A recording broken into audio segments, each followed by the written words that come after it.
Major breaking news tonight. Democratic Senator Al Franken accused of sexual misconduct by one woman and harassment by another. These allegations are so bad that the liberal outlet Slate Magazine tonight is calling for the senator to resign. Tonight, you will hear from Senator Franken's accusers. And if you are shocked or even surprised by these allegations, you shouldn't be, because Senator Franken has a long history of very vile and repulsive behavior. Now, we're going to give you information I promise you won't see anywhere else tonight about Senator Al Franken, including how he joked about drugging and raping women. Now, these new accusations are part of a pattern, and we have evidence tonight. We'll expose it in tonight's breaking news opening monologue. All right, in the case of Senator Al Franken, here is what we have. He admitted to some of it, and we have irrefutable photographic evidence. Let me explain. Actress, model, radio host Leeann Tweeden, who's been on this program many times, came forward today with stunning allegations against Democratic Senator Al Franken that he is now admitting to and he is now apologizing for. Now, according to Tweeden, during a 2006 USO tour in Afghanistan, then citizen Al Franken had written a skit where he kissed Tweeden, and Franken demanded that they, quote, rehearse it backstage. After Tweeden refused, she described what allegedly happens next at a press conference earlier today. Watch this. He just put his hand on the back of my head and he mashed his face against, I mean, it happened so fast, and he just mashed his lips against my face, and he stuck his tongue in my mouth so fast. And all I can remember is that his lips were really wet and it was slimy. In my mind, I called him fish lips the rest of the trip because that's just what it reminded me of. I don't know why. And he stuck his tongue down my mouth, and I remember I pushed him off with my hands. And I just remember I almost punched him, because every time I see him now, like, my hands clench into fists, and I'm sure that's probably why. And I said, if you ever do that to me again, I'm not going to be so nice about it the second time. I was violated. I just felt like, he betrayed my trust, and obviously that is not what I wanted. And it gets worse from there. Look at this photo. While leaving from Afghanistan, Tweeden fell asleep, and Franken proceeded, as you can see there, to grope her. Now, Tweeden says that she didn't even know what happened until after she got home and looked at pictures of this trip. Now, Tweeden further detailed the incident at a news conference earlier today. Let's take a look. There's a photo of Al doing his, this on my breast, like looking at the camera, just kind of smirking and smiling, like, hey, look at me. He just thought he could get away with it, and that it was okay, and that it was funny. Nothing like that is ever funny. I mean, is it funny if he does that to your sister or your daughter or your wife? In context of already assaulting me backstage and all the little petty things he was doing to belittle me and how he treated me, and sort of, in succession, and then it ended with that. Look, I was afraid to speak out 11 years ago. I wanted to say something, and there were people around me who said, oh my God, you will get annihilated and you will never work in this town again. And I was afraid of that. And this afternoon, Leeann Tweeden did an interview, and it got very emotional. Take a look. It's not a feel-good thing. I still feel sort of embarrassed about it. You always...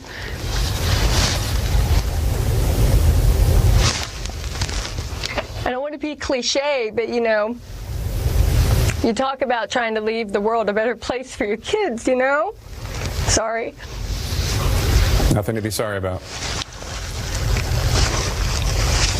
I didn't think I was going to do that, but you do. You want to leave, you try to set examples for your children, right? You want to leave the world a better place. Now, I also interviewed Leeann Tweeden on my radio show earlier today. Listen in. What do you think should happen? I know they were trying to pressure you in the press conference. Does something like that warrant? Does he belong in the Senate? I'm not calling for him to step down. That's not why I came out with this. I just want other people. If there might be other girls that he did this to, and obviously you have one on the phone right now that's talking with me, and there might be others. Al Franken did issue a statement apologizing for the photo, but claims to not remember the backstage kissing incident. It reads in part, quote, "I don't know what was in my head when I took that picture, and it doesn't matter. There's no excuse. I look at it now. I feel disgusted with myself. It isn't funny. It's completely inappropriate." Now, Franken is also agreeing to a Senate ethics investigation, which Senate Majority Leader Mitch McConnell first called for, and then Democrats like Chuck Schumer, Claire McCaskill quickly supported because they had no choice. An ethics investigation, in my mind, takes too long. And by the way, is it a delay tactic? It's also funny how some Republicans are giving Franken, well, are they giving him a pass by only calling for an investigation? Leeann Tweeden is also weighing in and saying it should go even further than that by having an outside investigation into the senator's inexcusable actions. Now, what Franken has admitted to, which we have photographic evidence right there, and what he is accused of doing is pretty downright creepy. But sadly, it's just the tip of the iceberg when it comes to Al Franken, things you probably won't hear on any other show. For example, on the Senate floor in 2010, Senator Franken described his USO trips and called Leeann Tweeden beautiful. Watch this. I was kind of the co-host with a beautiful woman named Leeann Tweeden, and we do comedy routines, and we'd introduce music, we'd introduce the cheerleaders. Now, Franken is also being accused of harassing a second woman, Melanie Morgan, a radio TV personality, also the co-founder of the website Media Equalizer. Morgan is alleging that back in 2000, while appearing with Franken on Bill Maher's show on ABC, Politically Incorrect, the two had a heated debate on camera, which then continued backstage. According to Melanie Morgan, Franken then got her phone number from one of the show's producers and called her 3 separate times, she said, harassing her until Morgan threatened to call the police. Now, I interviewed Melanie Morgan about these accusations of harassment on my radio show earlier today. Let's listen in. Melanie, what do people to think when we don't have a picture, like in the case of Leeann? How do people sort through and get to the truth? That is a great question, and it's one, as a journalist of over 30 years experience, I wrestle with every single day. You know, you have to take these instances and these testimonials by different women, and it's usually women, although in Hollywood, as we've learned, sometimes it's men, and you have to look at the whole context in which these allegations are made. You know, I wanted to give Judge Roy Moore the benefit of the doubt because it was 40 years ago that he was accused of doing some inappropriate things.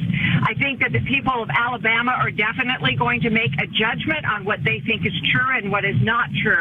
I can only speak as to the truth that I experienced, which was a very aggressive and almost obsessive behavior that Senator Al Franken displayed towards me when he was a writer and a performer on Politically Incorrect with Bill Maher. Now, like in the case of Senate candidate Roy Moore, these are all very serious allegations that need to be fully investigated, in this case by the Senate Ethics Committee. And to be fair, we did reach out to Senator Franken. We did invite him on the show to tell his side of the story. You just heard part of my radio interviews with Leeann Tweeden and Melanie Morgan. Now, we also invited those that had accused Roy Moore on this program. We've also reached out to Hillary Clinton, Nancy Pelosi. So far, they didn't get back to us. No comment. Now, when it comes to Senator Al Franken, here's what you probably haven't heard. He has a long history of making all kinds of vicious, vile, completely out-of-line comments. He's also a massive hypocrite when it comes to sexual harassment. For example, in 1995, he was working on Saturday Night Live on a, quote, skit where he suggested drugging and raping Leslie Stahl from 60 Minutes. He said at the time, quote, "I give the pills to Leslie Stahl, then when Leslie's passed out, I take her to the closet and rape her. And that's why you never see Leslie until February, or when she passes out, I put her in various positions and take pictures of her." What kind of person is making jokes about drugging and raping women? Then in 2000, Al Franken wrote a, quote, so-called satirical article for Playboy magazine with the headline, "Pornorama." Most of it is too vulgar to read on TV, but in part, one part in particular, Franken wrote, I'm talking about the internet, which is a terrific learning tool. For example, a couple of years ago when he was 12, my son used the internet for a 6th grade report on bestiality. And in the article, Franken goes on to fantasize about a machine that would perform oral sex on him. And it gets worse. In 2008, when Franken was running for Senate, he was forced to apologize for what he wrote in Playboy and his crude and appalling comments about Leslie Stahl. But in his new book, Franken actually said that he faked those apologies in order to win votes. His own words. He writes, to say I was sorry for writing a joke was to sell out my career, to sell out who I'd been my entire life. And I wasn't sorry that I had written Pornorama or pitched that stupid Leslie Stahl joke at 2 in the morning. I was just doing my job. So I guess based on his own words from this point forward, we can only assume that any apology from Senator Grope, it will only be lies in order to win votes in the future. Examples of Franken's despicable behavior don't end there. During a Friars Club roast of Rob Reiner, Franken made jokes about infant rape. How sick do you have to be to make jokes about raping babies? Then you have Senator Franken explaining how he considered calling Republicans, quote, gay when they didn't attend a hearing on an LGBT bill. Watch this. We had a bill called the end of the, end discrimination in Employment Non-Discrimination Act. So no Republican showed up for the hearing, which I had never seen before. I'd been there for 4 or 5 months, and this is the first hearing I've been in where a whole party just didn't show up. So I'm sort of last in line, I think, of saying, like, I think it's a shame that none of the gay members of the committee showed up. So that's with the devil on one side. Well, the devil was saying, tell the joke, it'll kill. To top it all off, there's this photo from 2000 of Al Franken actually, again, groping Joy Behar on a red carpet. Now, maybe they thought it was funny, but it makes a lot of people uncomfortable, especially in light of the photo we saw with Leeann Tweeden. Looks repulsive. He doesn't even try to hide it. In 2 cases, he's literally posing for the camera. It makes you wonder, are there other photos Franken doing the same thing? Just to recap quickly, Franken is accused of groping and kissing a woman, accused of harassing another. He's made comments about drugging and raping at women and is also homophobic, clearly. Doesn't end there. Senator Al Franken is also a hypocrite when it comes to women speaking out about sexual abuse. Just take a look at some of his tweets. While we must address sexual harassment, reforming arbitration laws will ensure survivors can seek justice in court. Thanks to courageous people who have shared #MeToo stories, including Senator Heitkamp and Senator Arano and Senator Claire McCaskill and Senator Warren. Now, Franken also praised the women who exposed Harvey Weinstein. It's kind of hypocritical. Think about this for a second. Just 1 second tonight. That picture of Leeann Tweeden, just for 1 second, you see that got released today. Imagine it was showing a Republican. Imagine the president, Trump, was in that picture. How would the media act on that issue tonight? They would be apoplectic. It would be the biggest news story of the year. They'd be breathlessly condemning the incident, demanding that person resign immediately, not just calling for an ethics committee hearing. Tonight, Senator Al Franken, well, he should be ashamed, as he said he is, because it is repulsive. Leeann Tweeden is asleep. We have to ask again,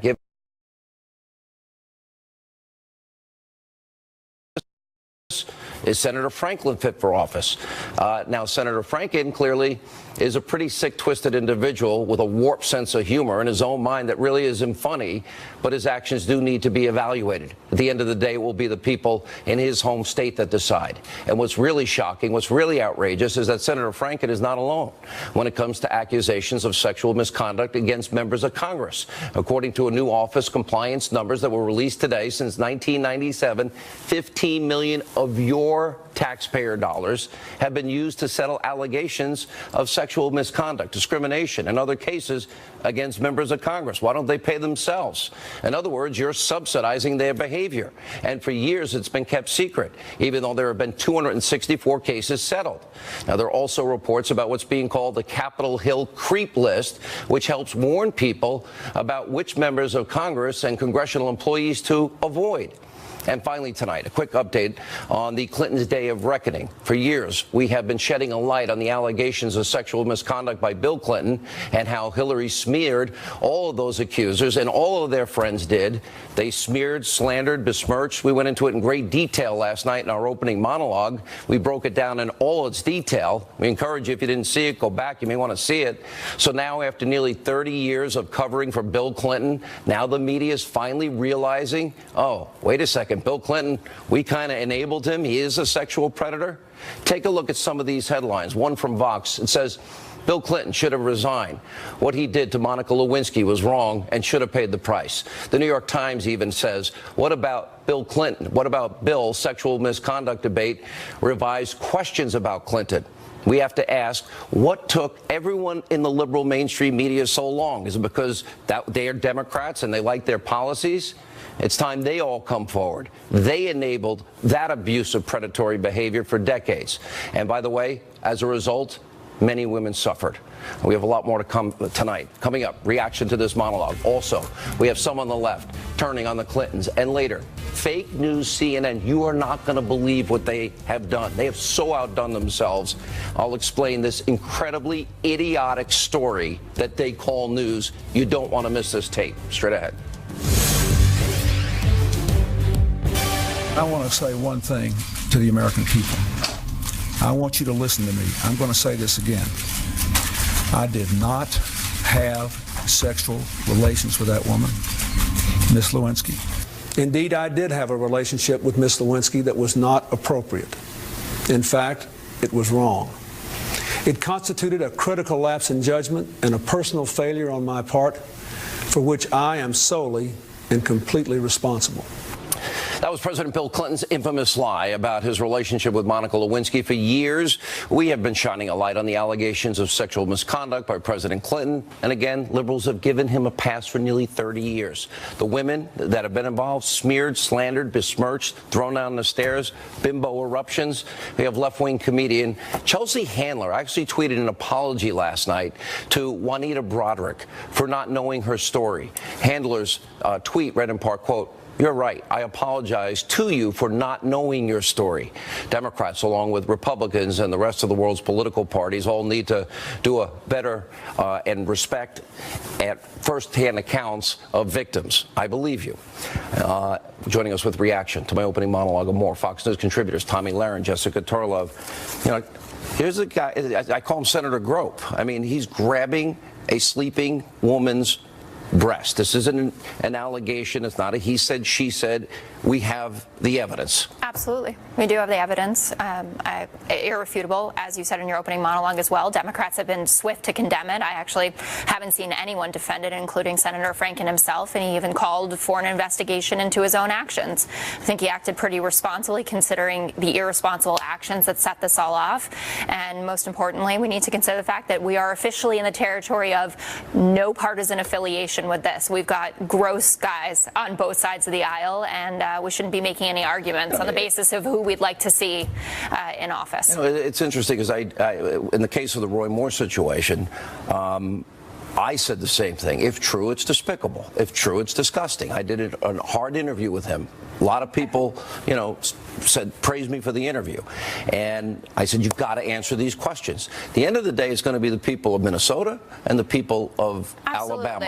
I think where the real difference is here, where you look at what Al Franken and how he's responded, and you look at a Roy Moore, you even look at what happened when Donald Trump was accused of sexual assault. There has been no remorse. By the way, in the case of Donald Trump, I interviewed most of those women the New York Times put in there. They all said it was false. One after another. They all said I accused him of this, and I take it back. No, it never happened. They came on this program. Go back and look at that article. I brought many of them on this show, and they all said they were taken out of context purposely by the New York Times. Okay, well, I know that Summer Zavros is still moving forward with this. Either way, there is a proper way to deal with these allegations, whether you think that they're true or they're not. Would it be different if that was Donald Trump, that picture? Well, he would still be president. People heard the Access Hollywood tape, and you said in your opening monologue, what would the media be doing if this was Didn't the media Donald Trump? The media went crazy when it was Donald Trump, and they are going crazy when it's Al Franken. Didn't the media and liberals in this country protect the Clintons for 30 years? I mean, I haven't been alive and commentating that long. It would appear that way, yes. And there are a lot of more than it appears. They did. No, but this is also being led by a younger generation. I think that point is important. That Chris Hayes and Matt Iglesias. By the way, I gave him credit last night. And I think that that's important. There are people who did not grow up with the Clintons. They were not paying attention when he was in office. We know they got a pass even in 2016. They got a pass. She's lost 2 elections. Well, no. We got a pass because she took money from countries that abused women, killed gays and lesbians, persecuted Christians and Jews, and nobody wanted to hear when that second debate happened, and Juanita and Paula and Kathleen were there, Tommy. Well, and this goes beyond Bill Clinton. It goes to Hillary as well. And I know that the liberals hate it when we still talk about Hillary, but it's important if we go all the way back to Bill and then we follow it through Hillary. She just ran for president on the whole woman card, the whole female empowerment. Hillary is just as responsible as Bill was. As you mentioned, the bimbo eruption squads. Tommy, if Bill Clinton raped Juanita Broderick, I don't know how you can say that Hillary Clinton is just as responsible as Bill Clinton. Think about what you're saying here. I understand you want to say she enabled. Jessica, wouldn't that make her an enabler? If you have a bimbo eruption squad and you work to blackmail and discredit the accusers, are you not also responsible? No. There is responsibility, and then there is raping someone.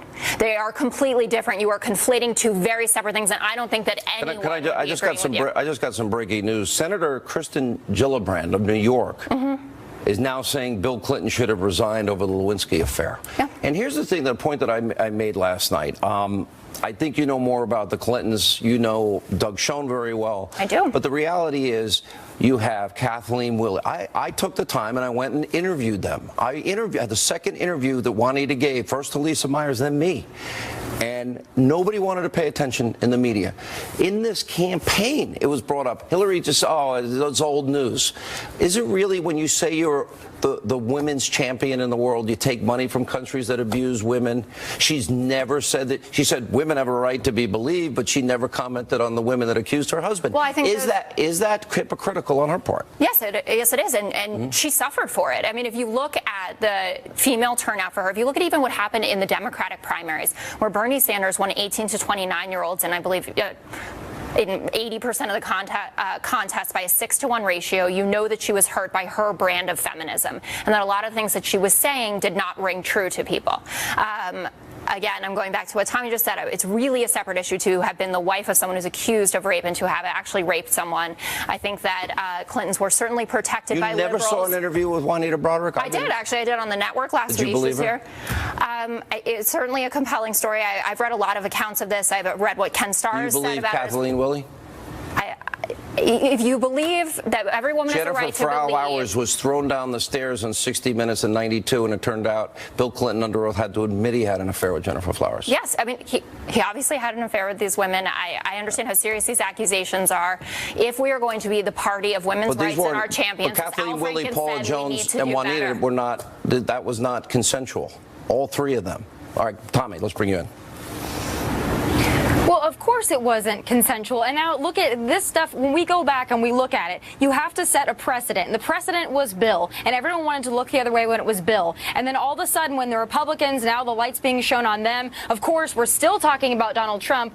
We're talking about an Access Hollywood tape. Meanwhile, we have disgusting pictures right in front of us. Why we're still going back to Donald Trump, I don't understand. When we should be talking about the precedent setter, which was Bill Clinton, which was Hillary Clinton. I'm still going to stick to that.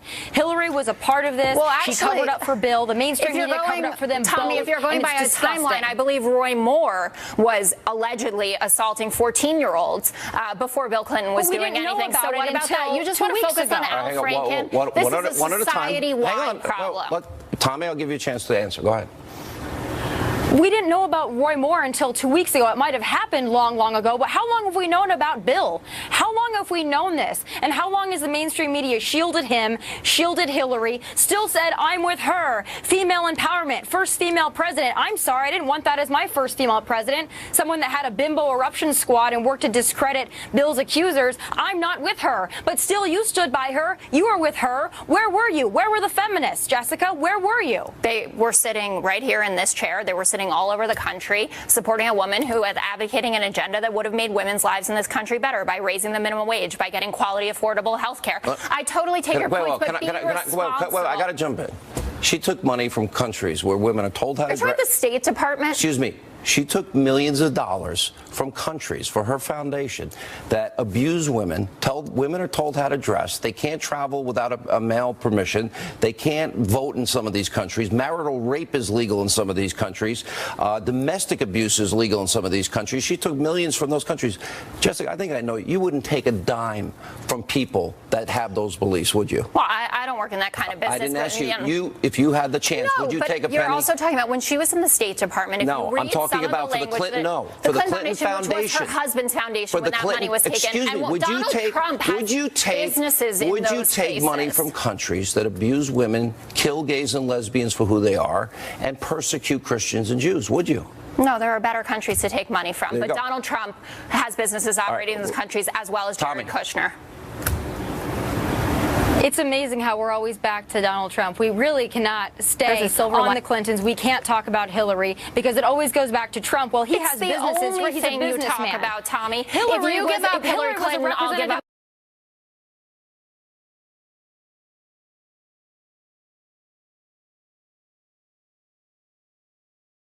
There's a silver lining in all of this is that the young women on either side of the political divide will find the courage to speak up and not wait 20 years. I think that moving forward, that's going to be the best solution. Jessica. We'll try that for the segment. Let me ask you both a really tough question. We have about 20 seconds each. It's tough, though.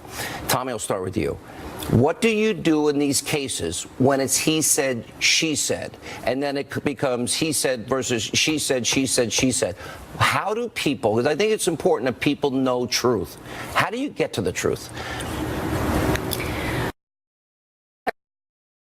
There's a silver lining in all of this is that the young women on either side of the political divide will find the courage to speak up and not wait 20 years. I think that moving forward, that's going to be the best solution. So if you have an issue of a problem, someone touched you, you didn't want to be touched, say something as it's happening, because we're in a climate right now where you have the opportunity to stand up. And so I would hope that women across the board would be able and be empowered enough to do that at this point. 20 seconds. I agree with that. Women in this country are having a moment, and I think it's incredibly important. Suddenly people are interested in hearing their stories. And I would also add that there are a lot of industries that are not being paid attention to. We happen to work in media, and media and politics is shiny and bright, and people will pay attention to that. With Hollywood, but there are, the music industry. Absolutely. There are countless people who are working in fast food restaurants who are getting harassed every day, who are, working in homes and not being treated properly. So speak up and use whatever platform you can. Thank you both for being with us. Appreciate Thanks it. a lot, Thank Sean. you, Tommy. All right, when we come back, Hillary Clinton is feeling the heat. She is lashing out at the possibility. We have breaking news tonight. A special counsel to investigate her corrupt Uranium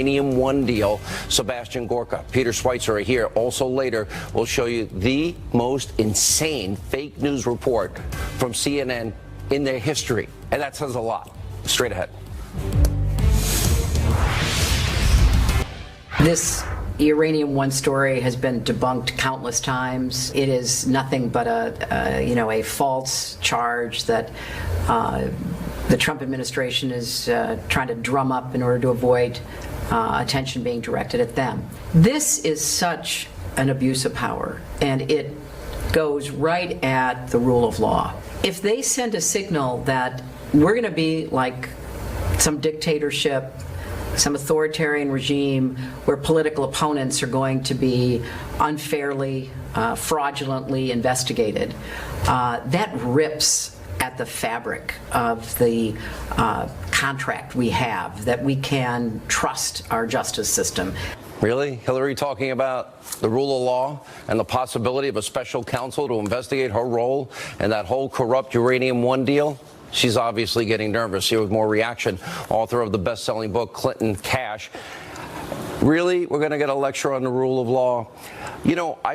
I watch people now assail you. Even the Never Trump crowd is now trying to come to the defense, I noticed, of Hillary Clinton. I want to give you a chance to respond and explain to people of the connections here?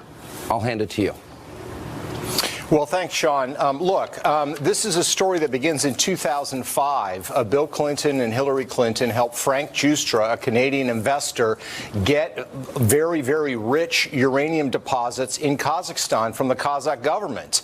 And we now have a video deposition from the Kazakh uranium minister at the time going into detail about how they were extorted by then Senator Hillary Clinton to grant those concessions to Frank Justra. She was on the Armed Services Committee. She would not meet with Kazakh officials. Her committee had responsibility for the distribution of funds that were supposed to go to Kazakhstan. She made it clear, no uranium for Justra. You are not going to get your support from the federal government. After Justra got those uranium deposits, he sent $30 million to the Clinton Foundation. What is the timeline on that? Yeah, so that's 2005 is when that deal happens. Within 2 months, he sends the first $30 million to the Clinton Foundation. 2007, they do what's called a reverse merger. They take those Kazakh assets, they put them in a company called Uranium One. Uranium One acquires uranium assets in the United States. In 2010, the Russian government says, we want to buy Uranium One. That triggers the federal approval of the United States. As the U.S. federal government and the State Department is considering that deal, the chairman of Uranium One, Ian Telfer, sends $2.35 million to the Clinton Foundation through a private foundation. It was never disclosed. It was only discovered by going through Canadian tax records. Bill Clinton gives a $500,000 speech the month as that approval is going through to a company in Russia that is involved financially with Uranium One. The ties and the deals go on. And let me just add, Sean, by the way, it's about to get a lot more interesting because we know some details about this lobbyist, this source that's come forward. His name is William Campbell. He lives in Florida. He was with Cassidy and Associates, which is one of the big lobbying firms in D.C., where he lobbied on Russian interests from 2007 to 2008. He then started his own firm, was paid $50,000 a month by the Russians for lobbying. And this is what his contract was for, quote, to improve the media and political environment in the U.S. in respect to the surprise of the Russian uranium products, and, quote, to set up meetings with U.S. administration officials, members of Congress, and other key opinion elite in 10X and Russian government officials. So this is a very inside guy that's coming forward as this whistleblower. Russia, we had Putin bad actors in the United States. Mueller was the FBI director. Eric Holder was one of the 9 that signed off on the deal, CFIUS deal, the committee. Then you've got bribery, extortion, kickbacks, money laundering, and racketeering. Mueller had to know because they had an FBI informant. He had his own personal experience, ended up 4 years being an informant. Then you got tapes, and then we've got documents, and we got emails and a first-hand account. And Putin was breaking all of these laws to get a foothold in the uranium market. And they knew in 2009. You're right, Sean. In fact, the purchase of Uranium One was announced by Vladimir Putin himself. It was reported in the Moscow Times, which is an English language publication in Moscow. He personally released the funds to purchase Uranium One in the United States. And look, the argument that the Clinton defenders use is, well, there were all these government agencies that were involved in this process. She didn't do it by herself. From the standpoint of bribery, that is irrelevant. If you're a congressman sitting on a committee and a committee votes unanimously for something, but you got paid to vote for that, it doesn't matter what your colleagues did. You committed bribery, and that's why this needs to be investigated. All right, Peter, we're going to stay on this. And by the way, the FBI informant I was just talking about, his name was revealed today. We have John Solomon, Sarah Carter coming. Thank you, Peter. Here now with reaction to all of that, Fox News national security strategist, former deputy assistant to the president, Dr. Sebastian Gorka. Dr. Gorka, let you respond to that. We have to import uranium into this country. And yet Putin we knew all these things were happening, all these crimes committed. He built a network in the United States. Why anybody would ever allow a foreign entity to have any interest in uranium when we need more and we have to import it never made sense, did it? Not at all. Not only do we need it, there is legislation that is active today that says America should be absolutely self-sufficient on uranium. It is such a strategic asset that we must not rely upon anybody else. And Hillary Clinton, as the chairman of that committee, approved this deal. The question is, how far up the chain does this go? Does it go up to President Obama as well? And if you look at the statements coming out of Hillary in the last 48 hours, to quote the good bard, the lady doth protest too much. The heat is on, and finally we have a chance. I know Fox viewers have been very, very cynical that these people are Teflon coated and they never pay the price for their crimes, but it seems as if finally, under a Trump administration, this rampant criminal cartel, which goes by the name of Clinton, will finally see some form of justice in the near future. Let me dovetail into the issue of Senator Grope, Al Franken, and that disgusting picture. Your thoughts? There's this, somebody said to me tonight, poor Judge Moore, all he has to do is change ticket and become a Democrat, because then he'd be Teflon coated as well. At the end of the day, the fact that the left seems to have double standards on these issues. It's only Republicans that get in trouble for these kinds of behaviors. These are all inexcusable. Any kind of sexual act of this nature, whether it's an assault or whether it's something that simply shames a woman afterwards, taking photographs while they're asleep of a sexual nature.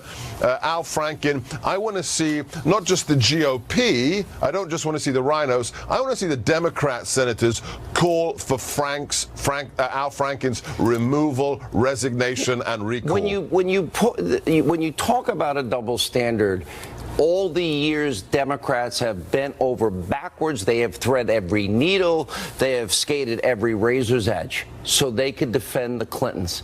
And there was, in this sense, we knew there was collusion. Well, Hillary stole the primary from Bernie, but we knew that there was media collusion to help Hillary win. And that was proven in no uncertain terms via WikiLeaks. And you watch all of this, but here we are 30 years later, and they did it all the way up and through and until last year's election. And we have to wonder, how do they hold the mantle in their minds when it's not accurate that they're for women's rights, gay and lesbian rights, and freedom of religion? And she takes money from those other countries. You have another word from Hillary today. You had a whole hit squad to go out there, bimbo eruptions, smearing all those women that did speak out. Your thoughts? They preach one thing and they do the opposite. Well, the Democrats are supposed to be the party of sexual equality, of trans rights, of protecting the victim. And what do we find? Exactly the opposite. It's a good rule of thumb. When they accuse somebody else of doing something, they're probably doing it themselves. But the interesting thing, Sean, look at that article in the New York Times just 2 days ago, calling Bill Clinton out for his being a sexual predator. It looks as if Hillary and Bill are past their sell-by date. They're no longer relevant to the DNC, and they're going to be thrown under the bus. It took 30 years, but it might be happening. Dr. Gorka, thank you for being with us. When we come back, you've heard about this FBI informant. The news media has now outed him. John Solomon, Sarah Carter are next. And also tonight, you will see one of the most ridiculous reports on fake news, CNN. You don't want to miss this. Straight ahead. Welcome back to Hannity. So as we reported last night, the Hill's John Solomon out with another huge, massive bombshell story on the FBI's investigation into Hillary Clinton's private email server. According to this report, Deputy FBI Director Andrew McCabe, he issued an email declaring that the Clinton investigation has been given a, quote, special status and would be handled by a small team of high-ranking FBI officials. And there's more tonight on the Russian bribery case. Reuters now has released the name of the FBI informant, the one that had the NDA lifted. John is also reporting that tonight the Democratic senator from the state of California, Dianne Feinstein, wants to speak with him.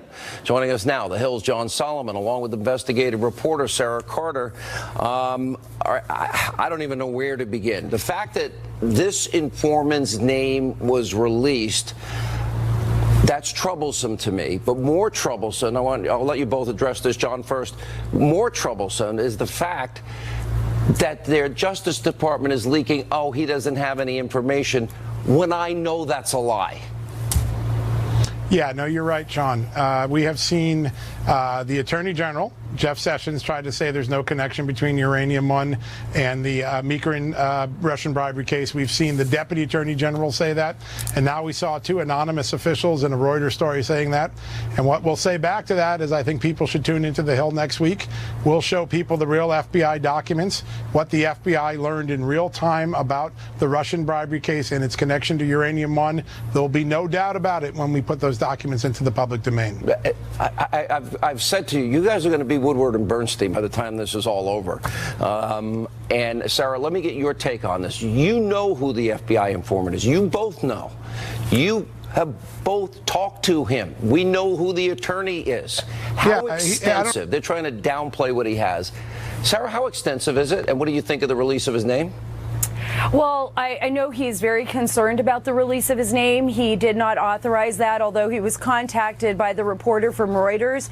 I spoke to him and asked him, what would you want me to say? And this was through his attorney when I speak to Sean tonight. And one of the things that he'd like to get out there is, you know, at the time that the reporter contacted him, you know, he's been terribly ill. He's been battling cancer. He's been in a battle not only with the U.S. government, but he is very sick, and he's been battling cancer and going through chemo. And, you know, all of these now are coming out. So he is in a battle for not only his life, but in a battle against what he perceives as people within the U.S. government that don't want the story to come out.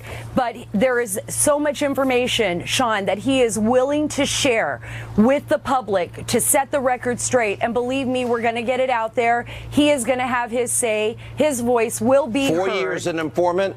He knew about the bribery, extortion, kickbacks, money laundering of Putin's agents, if you will, in the U.S.? Yes. And he will be able to lay that all out for everyone, and he will do that for Congress, and specifically for Congress. And I know, you know, John and I have been working on this for months and months and months. Another clarification in the story, they called him a lobbyist. He was not a lobbyist. He was a consultant, which was very different. And remember, he was the one that came to the U.S. government. He came to the Justice Department with this information. I'm guessing, John, at the end of this FBI informant is going to end up being the hero. Yeah, I don't know whether here, I mean, that's other people's decisions to put white hats and black hats on people, but he is going to be an extraordinary fact witness because he gathered so much information. There are videotapes where the Russians are opening up briefcases full of cash. These are the people that we then gave uranium to, that we then gave nuclear fuel contracts to. When people see these videotapes. All this is happening before they sign off on uranium. That's right. They knew about bribery, extortion, kickbacks, money laundering before. They knew this was Putin. They did it anyway. The Russians must think we are really dumb. That's funny that you would say that, Sean, because there was a conversation that the informant attended where they actually said that about Americans, and we'll be reporting on that soon. But the Russians really thought they had played America on this one. Wow. All right. We will get to the bottom of this. Let me go back to this story about McCabe. We had the tarmac meeting. We had, Sarah, it's not an investigation, it's a matter. We had the exoneration letters written beforehand. Now Andrew McCabe had given a special status. Is that equal justice under the law, Sarah? Special status? Do I get special status when they're investigating me? No, we don't. And according to FBI law enforcement officials who were involved in the investigation, that is something that they were so concerned about. You know, a lot of these FBI agents had reported this, and they are reporting this. So this is something that's very important. There was no special status for other people, but there was special status for Hillary Clinton. And we can see progressively by all the evidence what former Director James Comey did and how he changed things. Gross negligence was removed. So these are a lot of issues that I think Congress as well as the DOJ is looking into. Remember, there is an Inspector General's investigation. So we will see where this will lead. But I can tell you this, Sean, there are FBI agents out there that truly believed there was no equal justice here. Thank God for those good few. John, don't think you slipped it past me with me not catching it, that you talked about next week and you talked about Monday, and don't think you're getting off this show without me asking you specifically where you're going with this next step, because this is unpeeling the layers of an onion, and I think when we get to the core, it's going to be pretty rotten.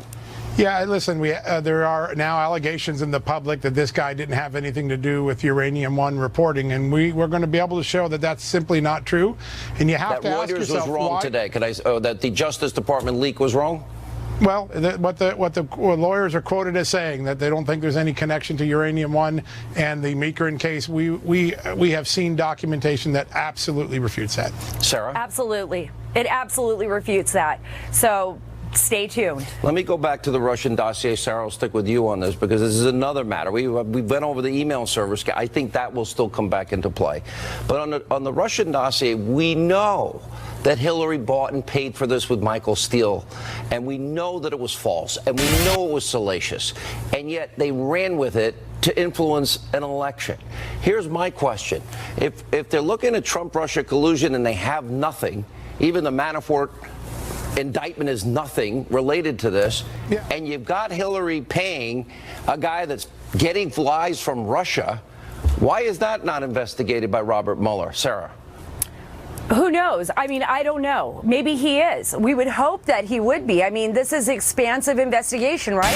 He went way beyond the realm of what we thought he would be investigating when he wrapped up Paul Manafort and the others into and gave them, and handed out the indictments. So we just don't know. I don't want to make any assumptions there, but we do know. What we do know is that the Judiciary Committee, other committees are looking at this very closely. We know that Glenn Simpson, who is the owner of Fusion GPS, testified and also talked about spreading this dossier. But what about Sessions? What about Sessions' testimony this week about a special counsel and reaching the standard?